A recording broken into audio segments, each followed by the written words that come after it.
Hello बच्चों, जो बच्चे अभी हाल में ही क्लास 10th के एग्ज़ाम दिए थे उनकी ना तो अभी तक कॉपी चेक हो पाई है जब मैं ये वीडियो बना रहा हूँ, और ना ही कोई रिज़ल्ट की सूचना है कि कब तक कॉपी चेक हो पाएंगे और कब तक रिज़ल्ट निकल पाएगा। तो इस वजह से अभी तक सारे बच्चे अपने अपने घरों पर हैं इस लॉकडाउन के दौर पे, जिस कारण उनकी पढ़ाई का बहुत नुकसान हो रहा है।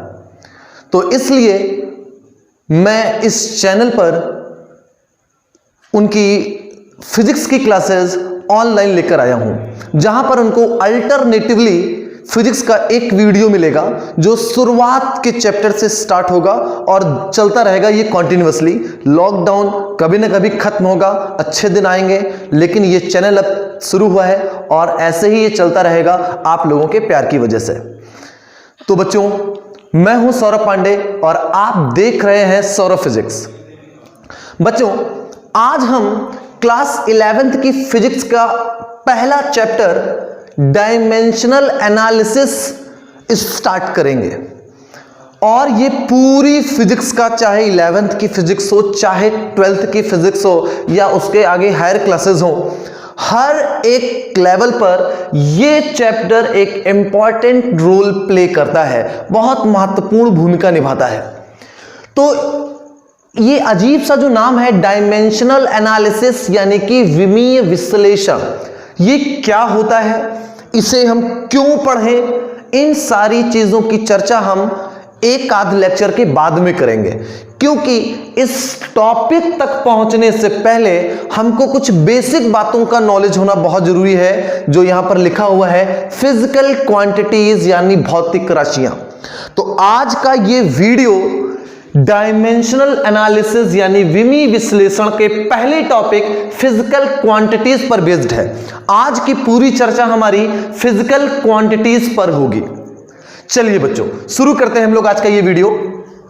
अगर ये वीडियो आपको पसंद आए तो लाइक, शेयर और सब्सक्राइब करिएगा और बेल आइकन को दबाना मत भूलिएगा, ताकि आपको नेक्स्ट आने वाले वीडियोस की इंफॉर्मेशन टाइम से मिल पाए। तो बच्चों, वीडियो को अंत तक देखिएगा चैप्टर को अच्छे से समझने के लिए। चलिए बेटा, शुरू करते हैं हम लोग। फिजिक्स में हम किन चीजों को फिजिकल क्वांटिटीज कहेंगे, इसके विषय में हमको समझना है। तो बेटा ध्यान से मेरी बात को समझना। ये जो चैप्टर आप पढ़ रहे हैं, ये चैप्टर पूरा मेजरमेंट पर बेस्ड है। आगे आने वाले कुछ और भी चैप्टर हैं, वो भी मेजरमेंट पर ही बेस्ड है। तो विशेष तौर पे इस चैप्टर की हम बात करें तो हम यहां पर बात करने वाले हैं मेजरमेंट की। मेजरमेंट यानी कि मापन, जो कि फिजिक्स का मूल है, फंडामेंटल चीज है। आप फिजिक्स में क्या चाहते हैं?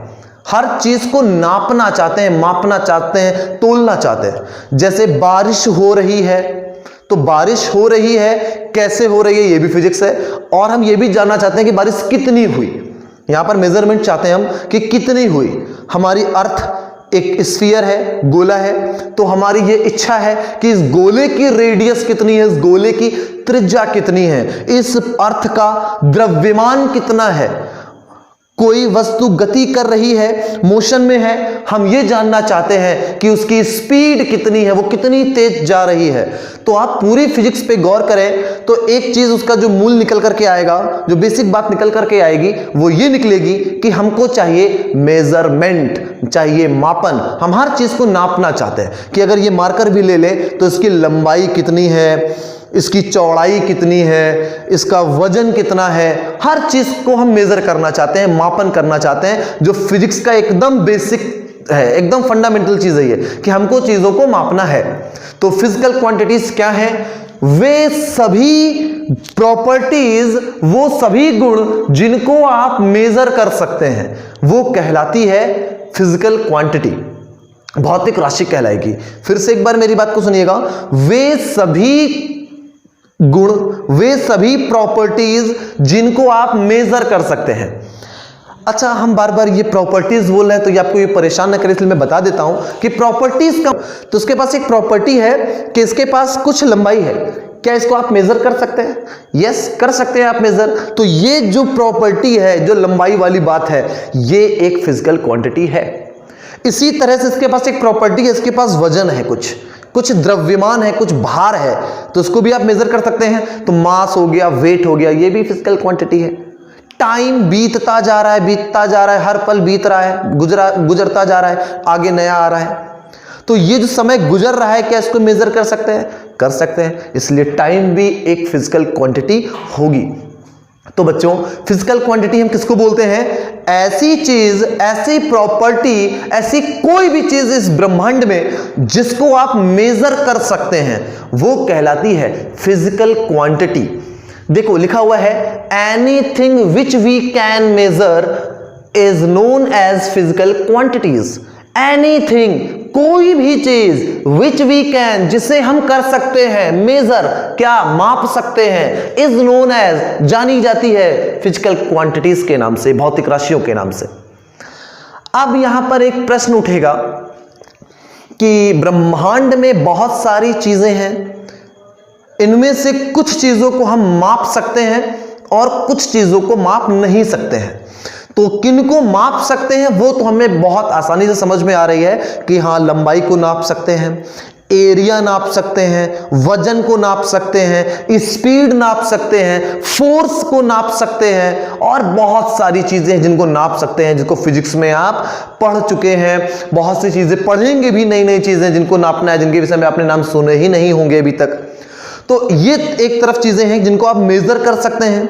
अब एक तरफ दूसरी चीजें भी हैं जिनको हम मेजर नहीं कर सकते, तो वो हम डेली लाइफ में उनको राशियां बोल दें, लेकिन वो फिजिकल क्वांटिटीज तो नहीं बन पाएंगी, भौतिक राशियां तो नहीं बन पाएंगी, क्योंकि उनको हम मेजर नहीं कर पा रहे। कौन सी चीज है वो?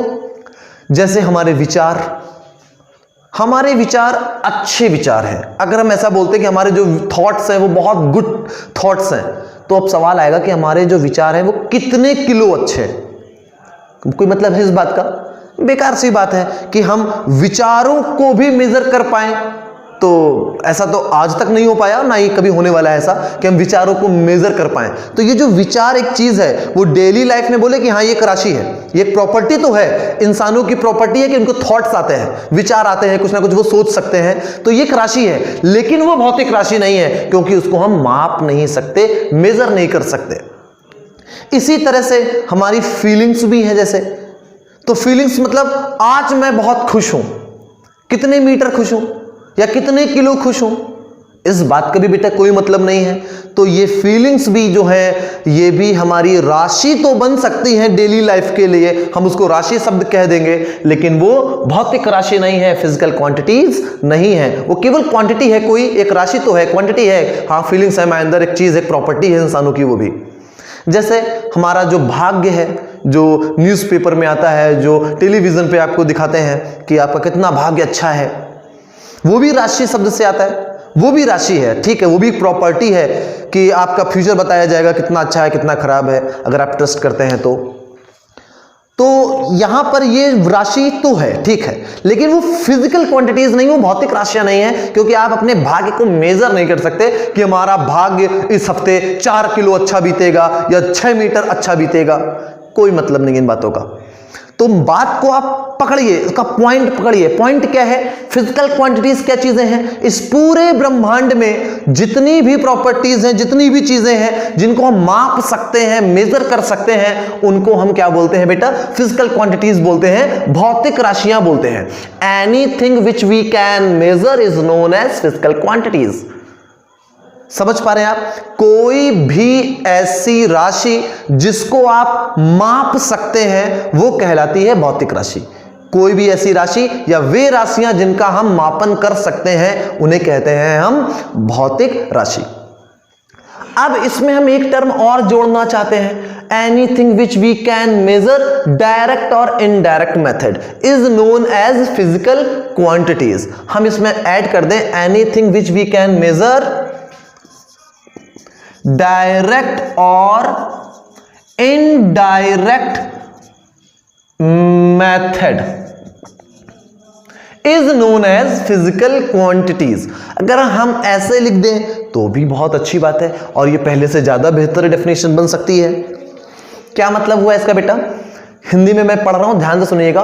वे राशियां जिनका हम प्रत्यक्ष डायरेक्ट या अप्रत्यक्ष इनडायरेक्ट रूप से मापन कर सकते हैं भौतिक राशियां कहलाती हैं।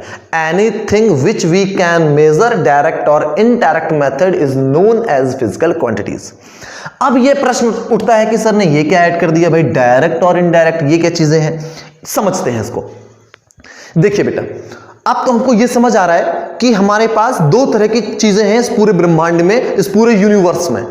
एक तो वो चीजें जिनको हम मेजर कर सकते हैं, वो हमारी फिजिकल क्वांटिटीज हैं, और दूसरी तरफ वो सारी चीजें इकट्ठा हो जाएंगी जिनको हम मेजर नहीं कर सकते, तो उनसे मतलब भी नहीं है हमको। फिजिक्स में हमको केवल उन्हीं की बात करनी है जिनको हम मेजर कर सकते हैं। तो यहां से आपको ये समझ आ रहा है कि पूरी फिजिक्स में इस 11th क्लास से लेकर के आगे तक आप जो भी पढ़ेंगे, या class 9th 10th 7th 8th में जो भी पढ़ा है, वो सब कुछ फिजिकल क्वांटिटीज ही थी, क्योंकि उनको आप मेजर कर पा रहे थे। अब जो मेजर करने वाली राशियां इकट्ठा कर ली हैं आपने, अब वहां पर एक चीज है कि जो मेजरमेंट आप करते हैं, जो मापन करते हैं, वो दो तरह से हो सकते हैं। या तो आप डायरेक्ट मेजरमेंट कर सकते हैं या फिर इनडायरेक्ट मेजरमेंट करते हैं। तो गौर करते हैं हम डायरेक्ट और इनडायरेक्ट मेजरमेंट पर, ये क्या होते हैं। तो बच्चों ध्यान से मेरी बात को समझना आप। जैसे कि अगर आपसे पूछा जाए कि अभी टाइम क्या हुआ है, तो अगर आपसे किसी ने यह प्रश्न पूछा कि टाइम क्या हुआ है, तो इसका जवाब आप क्या देंगे। आप इसका जवाब सिंपल सा ये देंगे कि आप घड़ी देखेंगे कि अच्छा अभी 2 बजा है। तो जैसे ही आपने घड़ी देखा और आपको टाइम मालूम पड़ गया कि 2 बजा है, ये जो मेजरमेंट था ये था डायरेक्ट। आपने सीधा इंस्ट्रूमेंट का यानी कि घड़ी का उपकरण का इस्तेमाल किया और आपने माप करके बता दिया। जैसे किसी को मान लीजिए फीवर है, अगर किसी को फीवर है तो आप क्या करेंगे, थर्मोमीटर का इस्तेमाल करेंगे, उसके मुंह में लगाया जाएगा थर्मामीटर, और कुछ समय बाद निकाल कर आप देखेंगे कि इतनी रीडिंग है कि तुमको 100 डिग्री बुखार है, 101 डिग्री बुखार है। तो यहां पर भी ये जो टेम्परेचर तुमने नापा है, यहां पर भी जो हम लोगों ने मेजरमेंट किया है टेम्परेचर का उस व्यक्ति का, तो वो मेजरमेंट भी डायरेक्ट है, क्योंकि यहां पर हम लोगों ने सीधे इंस्ट्रूमेंट यानी कि थर्मोमीटर का इस्तेमाल किया है और हमने रीडिंग पढ़ करके बता दिया। तो ऐसे मेजरमेंट जिनमें हम किसी उपकरण का इस्तेमाल करते हैं वो डायरेक्ट मेजरमेंट कहलाते हैं। आप कई जगह एग्जांपल देख सकते हैं, जब कोई गाड़ी जा रही है तो गाड़ी में भी मीटर लगा होता है जो स्पीड पढ़ के बताता है कि आप कितनी स्पीड से चल रहे हैं, कितने किलोमीटर पर आवर की स्पीड से चल रहे हैं, किलोमीटर प्रति घंटा की स्पीड से चल रहे हैं। इसको बोलते हैं बेटा स्पीडोमीटर।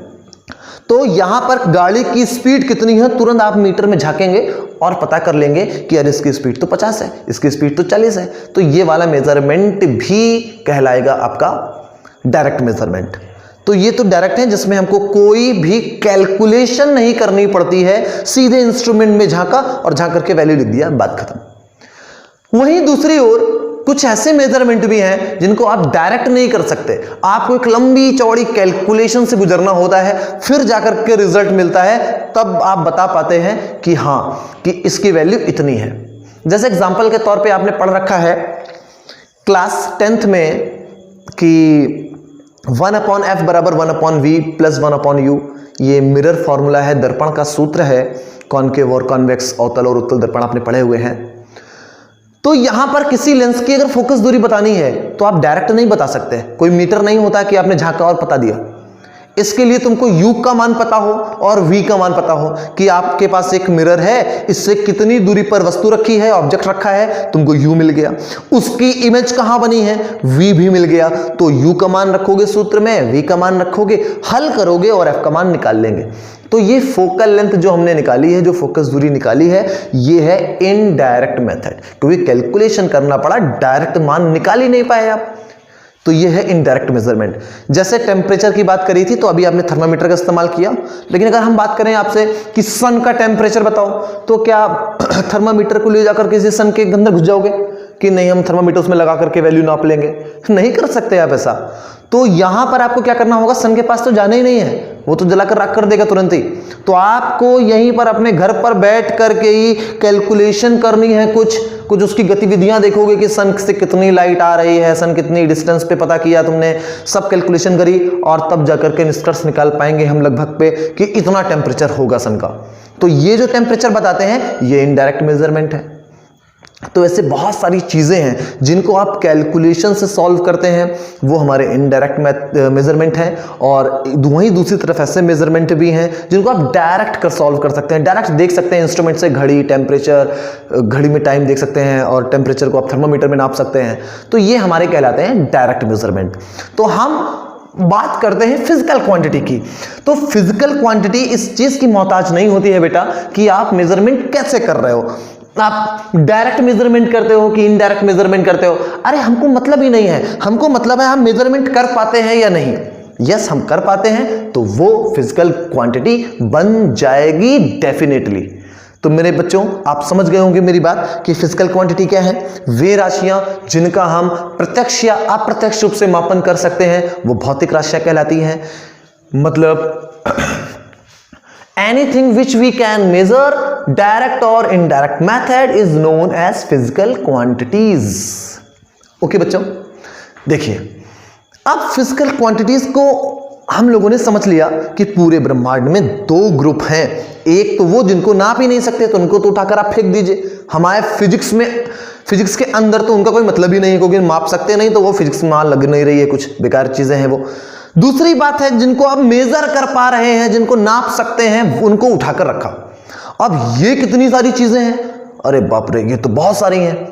ये तो मतलब कि बहुत लार्ज नंबर है, इसको हम इन्फिनिटी कह सकते हैं क्योंकि गिन नहीं सकते। मतलब आप कितने गिनोगे, लंबाई, दूरी, चाल, वेग, त्वरण, बल, ये वो, मतलब बहुत सारे नाम हैं। बहुत सारे आप पढ़ चुके हैं, बहुत सारे आप पढ़ेंगे और वो कभी खत्म नहीं होंगे। जितना तुम फिजिक्स को बेटा पढ़ते जाओगे उतने नए नए फिजिकल क्वांटिटीज निकलते जाएंगे। कोई एक व्यक्ति अपने पूरे जीवन काल में, पूरी लाइफ टाइम वो सारी फिजिकल क्वांटिटी पढ़ ही नहीं सकता, असंभव है ये। क्योंकि धीरे धीरे उसकी जो स्ट्रीम होती है वो एक ही जगह पर केंद्रित होती है। जैसे किसी ने एमएससी किया, जैसे मैंने एमएससी किया इलेक्ट्रॉनिक्स से, तो हमारी सारी ब्रांचेस छूट गई। अब हम केवल इलेक्ट्रॉनिक्स पर फोकस कर रहे हैं, तो नई नई क्वांटिटीज हम इलेक्ट्रॉनिक्स की ही जान पाएंगे। बाकी और अदर जो फिजिक्स की ब्रांच है वो हमसे छूट जाएंगी, हम उनके और गहराई तक जा ही नहीं पाएंगे। तो कोई भी व्यक्ति एक ही स्ट्रीम में आगे बढ़ सकता है, बाकी सारे इसको छोड़ने ही पड़ते हैं। तो बच्चों, फिजिकल क्वांटिटीज बहुत सारी हैं जिनको याद रख पाना मुश्किल है। तो वैज्ञानिकों ने कुछ दिमाग लगाया और दिमाग लगा करके इन फिजिकल क्वांटिटीज को दो पार्टों में तोड़ दिया। दो पार्टों में कैसे तोड़ा, एक का नाम रखा उन्होंने फंडामेंटल क्वांटिटीज और दूसरे का नाम रखा डिराइव्ड क्वांटिटीज। एक का नाम रखा उन्होंने मूल राशियां और दूसरे का नाम रखा उन्होंने व्युत्पन्न राशियां। देखो ये थोड़ा सा अजीब लग सकता है, ये डिवाइड क्यों कर रहे हैं। इसको आप ऐसे समझ लें, जैसे आप इंग्लिश में अल्फाबेट्स जानते हैं, 26 लेटर्स होते हैं। तो ये जो ए बी सी डी पूरे जेड तक जाओगे तो 26 लेटर आपको मिलेंगे। तो ये ए बी सी डी जो अलग अलग लेटर है, इन लेटर से मिल करके हम लोग क्या बनाते हैं, एक वर्ड बनाते हैं, एक शब्द बनाते हैं। जैसे यहां लिखा हुआ है फिजिक्स, ये एक वर्ड है, इसमें वही 26 लेटर्स का इस्तेमाल किया। पहले पी लिखा, फिर एच लिखा, फिर वाई, फिर एस, फिर आई, फिर सी, फिर एस। इसी तरह से क्लास भी एक वर्ड है, इसमें भी कुछ लेटर्स इस्तेमाल किए गए हैं, ये 5 लेटर्स इस्तेमाल किए हैं। ये डायमेंशनल भी एक वर्ड है जिसमें हमने इंग्लिश के कुछ लेटर्स इस्तेमाल किए हैं। एनालिसिस भी, जितनी भी बोल्ड में इंग्लिश के वर्ड्स लिखे हैं उन सभी में हमने इंग्लिश के अल्फाबेट्स इस्तेमाल किए हैं। तो आप ऐसे माने कि पूरी की पूरी फिजिकल क्वांटिटीज में इतनी अनंत हैं, इनमें हमने कुछ अल्फाबेट्स निकाल लिए।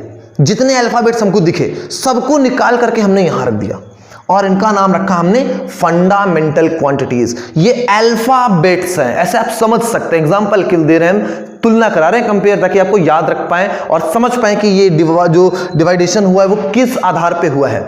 तो ये अल्फाबेट्स हैं एक तरह से, और इन अल्फाबेट्स की हेल्प से अब हम क्या करेंगे, बहुत सारी स्पेलिंग्स बनाएंगे, बहुत सारे वर्ड्स बनाएंगे। हम कितने वर्ड्स बना सकते हैं आप लोग, ये कैसा सवाल है। हम लोग तो बहुत सारे वर्ड्स बना चुके हैं ऑलरेडी, उनको आप वोकैब बोलते हैं, उनको याद नहीं रख सकते हम लोग। मतलब कितनी सारी वोकैब होती है, जिसको जितनी अच्छी वोकैब याद हो जाए, जितनी ज्यादा वोकैब याद हो जाए, उसकी इंग्लिश उतनी बेहतर हो जाएगी।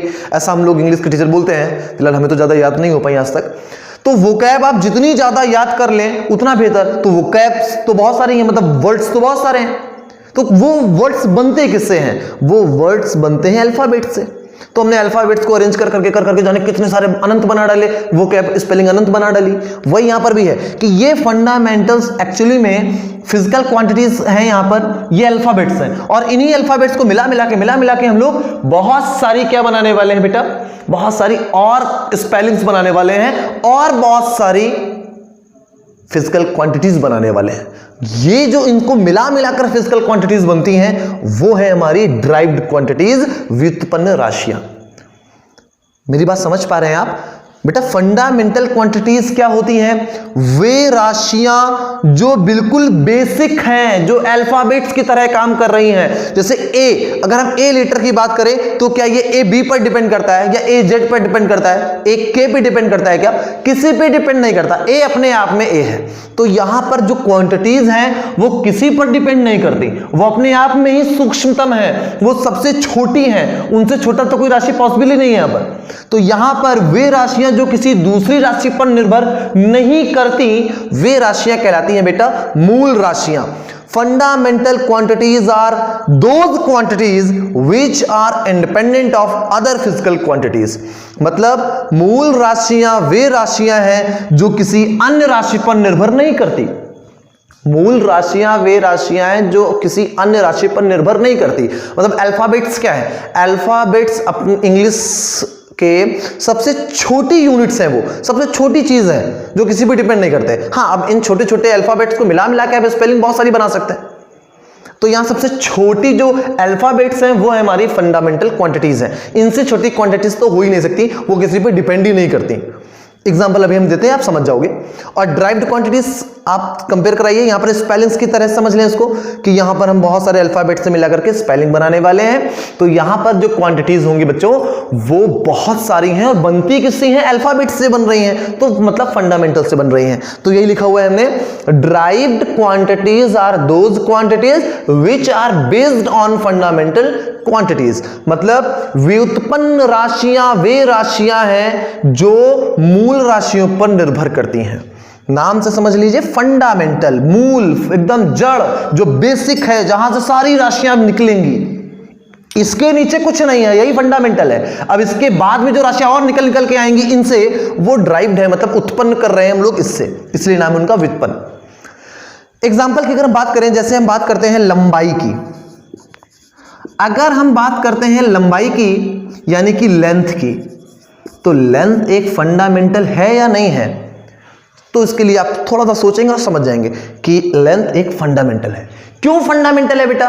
फंडामेंटल ये इसलिए है कि अगर हम आपसे कहें इसकी लंबाई निकालना है, तो क्या आप किसी और राशि की डिमांड करेंगे हमसे कि नहीं भैया पहले तो हमको इसका वजन बताओ, वजन कितना है, फिर ये बताओ कि इसकी डेंसिटी कितनी है, घनत्व कितना है ये बताओ, फिर ये बताओ इस पे प्रेशर कितना लग रहा है। जब इतनी सारी चीजें बताओगे तो हम बता पाएंगे भैया कि इसकी लंबाई कितनी है। ऐसा तो नहीं करते। तो आप मतलब इसका डेंसिटी कुछ भी हो, इसका वजन कुछ भी हो, लंबाई नापना है तो सीधे आप मीटर स्केल का इस्तेमाल करोगे या इंची टेप का इस्तेमाल करोगे और लंबाई बता देंगे। तो जो लंबाई है वो किसी अदर क्वांटिटी पर डिपेंड करती नहीं है। तो ये जो क्वांटिटी है वो एक फंडामेंटल है। ऐसा ही हम बात करते हैं अगर टाइम की। अगर किसी ने आपसे पूछा कि टाइम कितना हुआ है, तो आप बदले में क्या जवाब देंगे? कि नहीं, हमको एक फॉर्मूला पढ़ाया गया है, चाल बराबर दूरी बटे समय। बच्चों पढ़ा है ना सबने, सब छोटी क्लासों में पढ़ा होगा। Speed is equal to distance upon time. तो आप सोचोगे कि हमने ये तो फॉर्मूला पढ़ा है, अब टाइम निकालना है हमको, तो टाइम को यहां पर ले जाओ। टाइम आ गया यहां पर, तो ये स्पीड चली जाएगी नीचे। ठीक है यहां तक। अब हमको मिल गया टाइम का फॉर्मूला कि अब हमको चाहिए डिस्टेंस और चाहिए स्पीड। तो अब अगर हमसे कोई टाइम पूछेगा, हम तो जाहिर सी बात है यही बोलेंगे कि पहले ये बताओ तुम कितनी तेज भाग के आए हो, स्पीड बताओ, और फिर बताओ तुमने कितनी डिस्टेंस तय करी है, कितनी दूरी तय करी है, हमें दोनों चीजें बताओ, हम तब बताएं भैया कि टाइम कितना हुआ है। ऐसा तो नहीं करते, करते हैं क्या ऐसा? कोई नहीं करता होगा ऐसा बच्चों। तो ये जो टाइम है ये डिस्टेंस, स्पीड या अदर किसी चीज पर डिपेंड नहीं करता। कोई चीज रुकी है तो भी टाइम होगा, कोई चीज चल रही है तो भी टाइम होगा। किसी चीज के ने डिस्टेंस को तय किया है, हम यहां से चलकर यहां तक पहुंचे हैं, तो भी टाइम है, अगर हम ना चलते यहीं पर रुके रहते तो भी टाइम तो बीत ही रहा है। तो टाइम इन सारी बातों पर निर्भर नहीं कर रहा है। वो फॉर्मूला एक अलग बात है, हम वो बाद में बताएंगे इस फॉर्मूले में कि टाइम का फॉर्मूला कैसे बन गया। तो फिलहाल जो टाइम है वो किसी अदर क्वांटिटी पे डिपेंड नहीं करता है, टाइम अपने आप में एकदम स्वतंत्र है, एकदम फ्री है, वो इंडिपेंडेंट है। तो हम लोग कहेंगे कि टाइम एक फंडामेंटल है क्योंकि वो किसी पर डिपेंड नहीं करता, ये इंडिपेंडेंट है। तो बच्चों ऐसी कोई भी क्वांटिटी जो इंडिपेंडेंट हो वो हमारी क्या होगी, फंडामेंटल, और जो किस पर डिपेंड करती हैं, फंडामेंटल पर, वो होती हैं ड्राइव्ड। एग्जाम्पल के तौर पर हम यही फॉर्मूला अगर लिखें, चाल बराबर दूरी बटे समय। तो बच्चों ये जो दूरी है, ये दूरी एक तरह से लंबाई है। आपने इतनी दूरी तय करी तो ये तो लंबाई भी है, यानी कि दूरी को ही लंबाई कह सकते हैं, कोई प्रॉब्लम नहीं है। दूरी और लंबाई एक ही चीज है और उनके यूनिट भी सेम होते हैं, पढ़ा है अपने मीटर। तो लंबाई लिख सकते हैं, दूरी की जगह समय लिखा रहने दें। तो ये जो चाल है, किसी वस्तु की जो स्पीड है, वो कैसे कैलकुलेट करते हैं हम कैलकुलेट करते हैं ऐसे कि उसने कितनी दूरी तय करी, कितने टाइम में, कितनी दूरी तय करी है, लंबाई तय करी है, कितने टाइम में, तब जाकर के हमको चाल मिल पाती है। अगर आप गाड़ियों के मीटर की बात करें तो उसमें सेंसर्स लगे हैं और उसमें भी रूल यही लागू है, वहां पर भी यही बात है कि वो कितनी गाड़ी आगे जा रही है, कितना टाइम बीत रहा है, उसके हिसाब से वो एंगुलर वेलोसिटी को मापता है। वो बहुत सारी बातें हैं, बाद में हम लोग कर लेंगे। तो खैर ये फॉर्मूला एकदम परफेक्ट है कि स्पीड का जो मेजरमेंट है वो लंबाई पर डिपेंड करता है और समय पर। तो लंबाई भी फंडामेंटल है और अभी बताया मैंने टाइम भी फंडामेंटल है। तो ये जो चाल है वो लंबाई पर और समय पर दोनों पर डिपेंड करती है, मतलब फंडामेंटल्स क्वांटिटीज पर डिपेंड कर रही है। इसलिए चाल कैसी है, ड्राइव्ड है, ये व्युत्पन्न है। मेरी बात समझ पा रहे हो आप कि ऐसी क्वांटिटीज जो किसी भी दूसरी राशि पर डिपेंड नहीं करती, अपने आप में वो खुद ही है। लंबाई है तो लंबाई पर डिपेंड कर रही, बाकी सारी चीजें उसको मतलब नहीं है। कुछ भी बदलो, कुछ भी फिक्स करो, उससे फर्क नहीं पड़ता। ये जो भी वैल्यू रखती है वो उतनी वैल्यू रखेगी, ये कभी बदलने वाली नहीं है जब तक तुम इसको ही ना बदलो। बाकी अदर चीजें बदलते रहो, कोई फर्क नहीं पड़ने वाला। तो ये हमारी फंडामेंटल है। लेकिन ये राशियां किससे बनती हैं, ये बनती ही फंडामेंटल से हैं। अगर टाइम बदल जाएगा तो ये चाल बदल जाएगी, डिस्टेंस बदल जाएगी तो भी चाल बदल जाएगी। ये फंडामेंटल पर डिपेंड कर रही हैं। तो जितनी क्वांटिटीज फंडामेंटल पर डिपेंड करती हैं वो हमारी कहलाती हैं ड्राइव्ड क्वांटिटीज। तो डेफिनेशन बहुत आसान सी है, fundamental quantities are those quantities which are independent of other physical quantities. वे राशियां जो किसी अन्य राशि पर निर्भर नहीं करती, मूल राशियां कहलाती हैं। ड्राइव्ड क्वांटिटीज को क्या कहेंगे, derived quantities are those quantities which are based on fundamental quantities. वे राशियां जो मूल राशियों पर निर्भर करती हैं व्युत्पन्न राशियां कहलाती हैं। समझ पा रहे हैं बच्चों आप? अब हम लोग फंडामेंटल क्वांटिटीज को थोड़ा और देखते हैं। इनके कुछ जो लंबाई बताई है, टाइम बताए हैं, ऐसे ही और भी राशियां हैं और ये ओवरऑल 7 हैं। 7 राशियां हमको ऐसी मिली हैं फिजिक्स में, यानी कि हम कह सकते हैं पूरी फिजिकल क्वांटिटीज में 7 अल्फाबेट मिले हैं। जैसे इंग्लिश में 26 होते हैं तो हमको फिजिक्स में 7 मिले हैं। हमने ये 7 अल्फाबेट निकाले और 7 तो रख लिए। हमने कहा हाँ ये फंडामेंटल है। अब इन 7 को मिलाकर हम बाकी सारी की सारी क्वांटिटीज को बना लेंगे, यानी कि स्पेलिंग्स को बना लेंगे। समझ पा रहे हो मेरी बात? यहां पर केवल 7 ही अल्फाबेट हैं, यानी कि 7 ही फंडामेंटल क्वांटिटीज हैं और इन 7 को मिलाकर के हम लोग क्या बनाएंगे, ढेर सारी बना लेंगे ड्राइव्ड क्वांटिटीज। तो ये 7 कौन कौन सी हैं? क्योंकि आपको स्पेलिंग अगर पढ़ना सीखना है तो पहले आपको अल्फाबेट सिखाए जाते हैं। बचपन में पढ़े ABCD पूरी पढ़ी है आपने, अच्छे से याद कराई जाती थी बचपन में, वैसे यहां पर भी चलेगा। पहले आपको फंडामेंटल 7 याद करनी है और फिर हम लोग आएंगे ड्राइव्ड में। तो अल्फाबेट पहले सीखेंगे और फिर बड़ी बड़ी स्पेलिंग सीखेंगे। तो चलिए बच्चों देखते हैं कि 7 फंडामेंटल क्वांटिटीज कौन कौन सी होती हैं। तो बच्चों हम लोगों ने लगा लिया है हेडिंग फंडामेंटल क्वांटिटीज। इसकी डेफिनेशन इसके पहले मैं लिख चुका हूं, वीडियो रिवर्स करके आप कॉपी में नोट कर सकते हैं आराम से देख करके। और हिंदी मीडियम वाले अगर बच्चे देख रहे हैं तो मैं बोल रहा था कई बार, ध्यान से सुनने का प्रयास करें और तब भी आप लिख सकते हैं।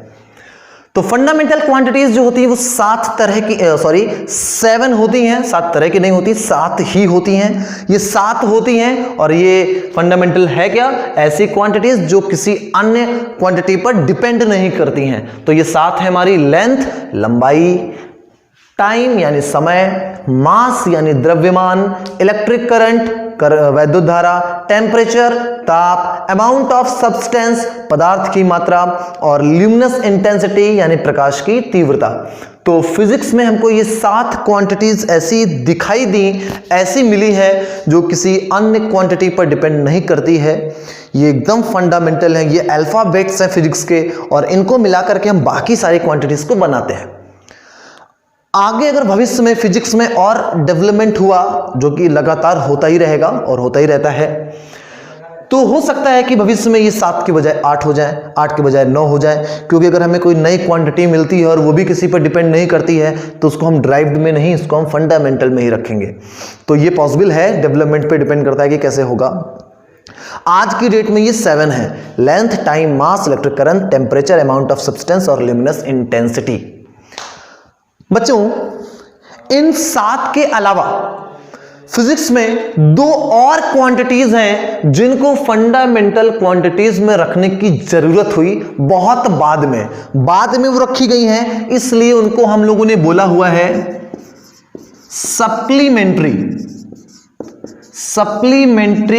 क्वांटिटीज, यानी कि पूरक राशियां। पूरक राशियां बोला हुआ है बेटा हम लोगों ने। ये 2 होती हैं, कौन कौन सी?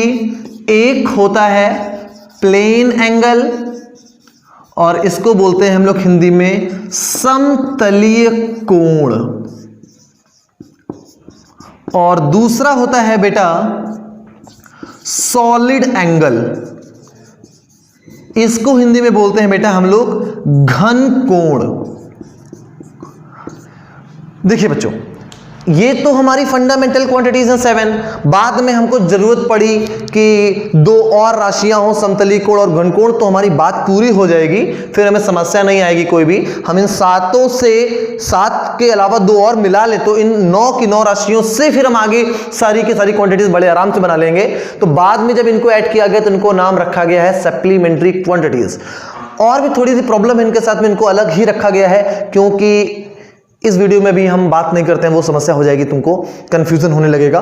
तो हम इतना बता दे रहे हैं कि समतलीय कोण ये क्या है? ये समतलीय कोण जो है, इसका मतलब है इसका मतलब है, आपने जो बचपन पढ़ा है, कोण बराबर चाप बटे त्रिज्या, angle is equal to arc upon radius, अगर पढ़ा है तो ये बचपन से जितने तुमने थीटा इस्तेमाल किए हैं, जितना भी थीटा तुमने सुना है, पढ़ा है, वो यही है समतलीय कोण। उसका पूरा नाम ही, एंगल का पूरा नाम ही है प्लेन एंगल। और ये एक नया एंगल है सॉलिड एंगल, जो पक्की बात है आपने कभी नहीं पढ़ा है और ना ही क्लास 11 में आप पढ़ने वाले। लेकिन क्लास 12th में जैसे ही जाएंगे तो फिजिक्स पार्ट 1 जब आप पढ़ेंगे तो उसका जो 2nd चैप्टर आएगा उसमें आपको सॉलिड एंगल के विषय में पढ़ाया जाएगा। तो हम यहाँ पर समय नहीं खराब करेंगे इसके पढ़ा करके, आप वहीं पर आराम से पढ़ लें सॉलिड एंगल क्या होता है, प्रॉब्लम खत्म हो जाएगी। तो सप्लीमेंट्री क्वांटिटीज में बता रहा था ये कि ये क्यों रखी गई हैं, इसके विषय में हम अगले वीडियो में चर्चा कर लेंगे। जब हम यूनिट्स की बात करेंगे, मात्रकों की बात करेंगे, तब हम बात करेंगे कि इनको सप्लीमेंट्री अलग क्यों रखाया गया है, क्यों हमने इनके इस ग्रुप से, एक समूह से अलग करके रखा है अलग। तो हम लोग अगले वीडियो में चर्चा कर लेंगे। तो आज के इस वीडियो में हम लोगों ने बेसिकली फिजिकल क्वांटिटीज को समझा है, क्या होती हैं, फिर ये कितने तरह की होती हैं, फंडामेंटल होती हैं और दूसरी होती हैं ड्राइव्ड। फंडामेंटल्स क्या होती हैं, जो किसी पे डिपेंड नहीं करती हैं, वो फंडामेंटल अल्फाबेट्स हैं फिजिक्स के। और ड्राइव्ड ये फिजिक्स की स्पेलिंग्स हैं। बहुत सारी क्वांटिटीज हैं ये जो किससे बनती हैं, फंडामेंटल से बनती हैं। फंडामेंटल कितनी होती हैं, फंडामेंटल बेटा ये 7 होती हैं, और ये 7 के अलावा 2 और होती हैं जिनको सप्लीमेंट्री बोलते हैं। याद कर लेंगे इनको, और इसके विषय में अगले वीडियो में हम चर्चा कर लेंगे।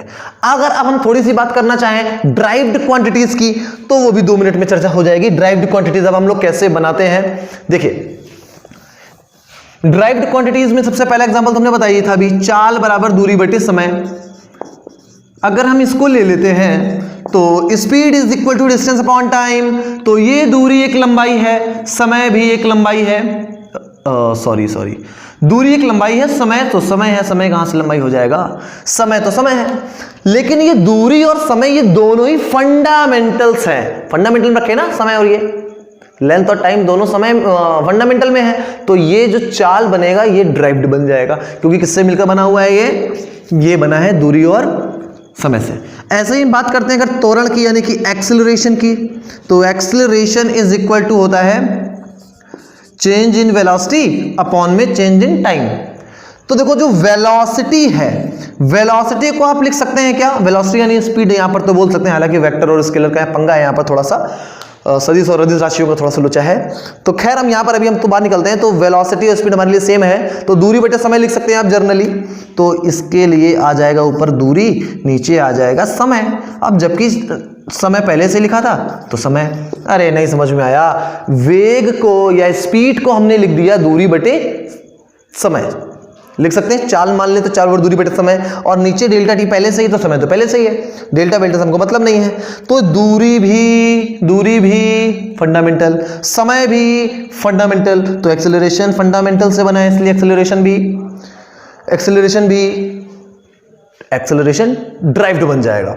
आप कोई भी ऐसा फॉर्मूला जो इन 7 मतलब कोई भी ऐसी क्वांटिटी आप लीजिए जो इन 7 के अतिरिक्त हो और इन 2 के अतिरिक्त हो, यानी कि 7 2 9, इन 9 क्वांटिटीज को छोड़ दीजिए और कोई भी अदर, चाहे आप एक्सेलरेशन ले लें, चाहे आप स्पीड ले लें, चाहे आप फोर्स ले लें, चाहे आप वर्क ले लें, कार्य ले लें, चाहे आप एनर्जी ले लें, चाहे आप और कोई भी जितना प्रेशर ले लें, जो भी तुम लोगों ने नाम सुने हो, नाम तो बहुत सारे हैं, जो भी तुमने अगर सुने हैं उनको आप लिखो। फॉर्मूला अगर आता है तो देखिए उस फॉर्मूले को, और फॉर्मूले को आप जैसे मैंने खोला है वेग का, ये बेसिक में जाते जाओगे तो अंत में वो कहां पहुंचेगा, अंत में वो फंडामेंटल क्वांटिटीज में ही पहुंचेगा, और ये बताएगा कि वो जो राशि आपने ली थी जो अंत में फंडामेंटल्स के टर्म में पहुंच चुकी है वो ड्राइव्ड है, क्योंकि बनती वो फंडामेंटल से ही है। तो बच्चों आज के इस वीडियो में इतना ही था कि फिजिकल क्वांटिटीज क्या होती हैं और ये कितने टाइप की होती हैं, ये आप उम्मीद करते हैं अच्छे से सीख गए होंगे। अगर आपको ये वीडियो पसंद आया है तो लाइक जरूर करें और शेयर भी करें। पूरा वीडियो देखने के लिए बच्चों धन्यवाद, और अच्छे से आप पढ़ाई करिए, एक भी वीडियो आप मिस मत करिए, अच्छे से कॉन्सेप्ट को समझते चलेंगे, आगे आने वाले वीडियोस आपको और अच्छे से समझ में आएंगे।